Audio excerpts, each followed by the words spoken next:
আমাদের এই বৈষম্য বিরোধী ছাত্র আন্দোলনের সময় যে দুইবার ইনসিডেন্ট ঘটেছে, আমাদের চিকিৎসকরা তাদের নিজের জীবন বাজি রেখে কি পরিমাণে সার্ভিস দিয়েছে সারা বাংলাদেশে। ঢাকা মেডিকেল কলেজে আমরা দেখেছি ডক্টররা চিকিৎসা সেবার পাশাপাশি তারা নিজের পকেট থেকে টাকা দিয়ে ওষুধ কিনেছে, তাদেরকে খাবার দিয়েছে এবং তারা 24 ঘন্টা 36 ঘন্টা 72 ঘন্টা পর্যন্ত চিকিৎসা সেবা দিয়েছে। তাই আমি এই কথাটা স্পষ্ট বলতে চাই যে আমরা যারা ডক্টররা, we are Bangladesh, we are doctor, we serve the humanity. আমরা বৈষম্য বিরোধী ছাত্র আন্দোলনের পার্ট এবং আমরা আপনাদেরকে সেবা দিয়ে থাকি। তবে আমরা জানি গতকালকে কিছু ঘটনা ঘটেছে। প্রথম ঘটনা, আমাদের নিউরোসার্জারি বিভাগের একজন রেসিডেন্ট সে রুগীকে অপারেশন করার জন্য অপারেশন থিয়েটারে যায় এবং সেখান থেকে রুগীর লোক তাকে বের করে তার উপরে ধস্তাধস্তি করে, তাকে মারে এবং তাকে সেভ করার জন্য আমাদের আরেক ডক্টর ওখানে যান এবং যাওয়ার পরে তাকে আক্রমণ করে অতর্কিতভাবে এবং তার কলার ধরে 201 নম্বর অপারেশন থিয়েটারের সামনে থেকে ডিরেক্টর স্যারের রুমের সামনে নিয়ে আসে 200 থেকে 300 মিটার মারতে মারতে, এবং এখানে নিয়ে এসেও তারা ক্ষান্ত হয় নাই। ডিরেক্টর স্যারের রুমের সামনে যে পিএ আছে সেই চেয়ারে তিনি বসেছিলেন এবং এই পিএর চেয়ারেও তার উপরে আক্রমণ করা হয়। আমরা দফায় দফায় বৈঠক করেছিলাম এবং বৈঠক শেষে আমাদের দুইটা সিদ্ধান্ত হয়েছে। 1 নম্বর সিদ্ধান্ত, অনতিবিলম্বে 24 ঘন্টার মধ্যে যারা আক্রমণ করেছে আমাদের চিকিৎসকদের উপরে তাদেরকে গ্রেপ্তার করতে হবে। শিয়া বাটার ও ভিটামিন ই সমৃদ্ধ lily glam beauty soap, lily always beautiful. এবং 2 নম্বর দাবি ছিল যে আমাদের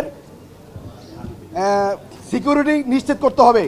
আমরা যারা ইমার্জেন্সি সার্ভিস দেই, আপনারা দেখেছেন যে যারা ইমার্জেন্সি কমপ্লেক্সে থাকেন কত রুগীর লোড থাকে, এবং ইমার্জেন্সি সার্ভিস দেওয়ার জন্য আমাদেরকে যথেষ্ট পরিমাণ আর্মি, পুলিশ এবং অন্যান্য ফোর্স এখানে থাকবে এবং সশরীরে উপস্থিত থাকবে উইথ আর্ম। কিন্তু আমাদের প্রশাসন সেটা করতে ব্যর্থ হয়েছেন। আমাদেরকে আশ্বস্ত করার পরেও আমরা দেখেছি আরও কালকে রাতে 2টা বিচ্ছিন্ন ঘটনা ঘটে। আরেকটা ঘটনা হচ্ছে, একটা রুগীকে তারা বাইরে আক্রমণ করেছিল এক গ্রুপ। ওই গ্রুপ সেবা নেওয়ার জন্য ঢাকা মেডিকেল কলেজে এসেছিল ইমার্জেন্সি রুমে, এবং তার যে অপোনেন্ট গ্রুপ ছিল সে ঢাকা মেডিকেল কলেজের ইমার্জেন্সি কমপ্লেক্সের ভিতরে ঢুকে চাপাতি দিয়ে কূপে তার হত্যা নিশ্চিত করে এখান থেকে চলে গিয়েছে। তাহলে আমরা দেখতে চাই যে এখানে রুগীও সেফ না। আপনারা কোথায় সেবা নিতে আসছেন? এখানে রুগীও সেফ না। আরেকটি কথা বলতে চাই, পরে আরেকটা ঘটনা ঘটেছে।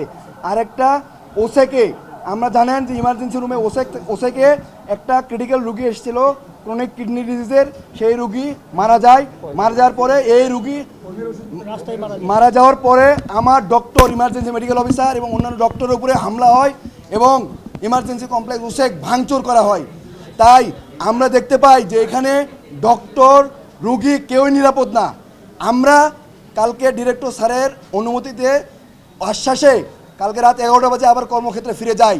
আমরা সকাল 8টা পর্যন্ত ইমার্জেন্সি সার্ভিস দিয়েছি, সারা রাত ধরে অপারেশন করেছি, আমরা হাসপাতালে ছিলাম, আমরা দেখেছি, রুগীকে সেবা দিয়েছি।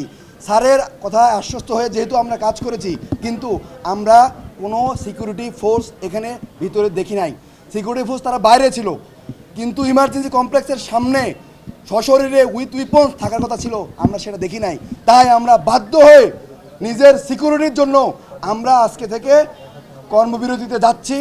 আমরা 2টা থেকে প্রোগ্রাম রেখেছি বাগানগেটে। আপনাদেরকে অনুরোধ করব আপনারা সবাই থাকবেন এবং আমাদের দাবি দেওয়া সহ আমরা আপনাদের কাছে আবার ব্রিফ করব। ধন্যবাদ। সকল ব্যাপারে আমি প্রশ্নের উত্তর দিব 2টা বাজে, আপনারা সবাই থাকবেন প্লিজ। আমাদের এখনো সুরাহা হয় নাই। সারা বাংলাদেশের সমস্ত চিকিৎসক, সরকারি বেসরকারি সবাই, আপনার যদি কোনো প্রশ্ন থাকে প্লিজ আমাদেরকে 2টার পরে করবেন। আমাদের সমস্ত ডক্টররা গণজমায়েত হবে 2টা বাজে এবং তারা থাকবেন ঢাকা মেডিকেল কলেজ বাগান গেটে 2টা বাজে। আমরা আপনাদের কাছে আবার প্রেস ব্রিফিং করবো, আপনাদের প্রশ্নের উত্তর শুনবো এবং উত্তর দিব। ধন্যবাদ।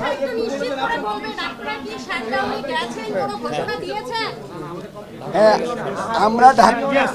আমরা প্রশ্নের উত্তর দিব। আমি যতটুকু বলেছি আপনারা মনে হয় মেসেজ পেয়েছেন।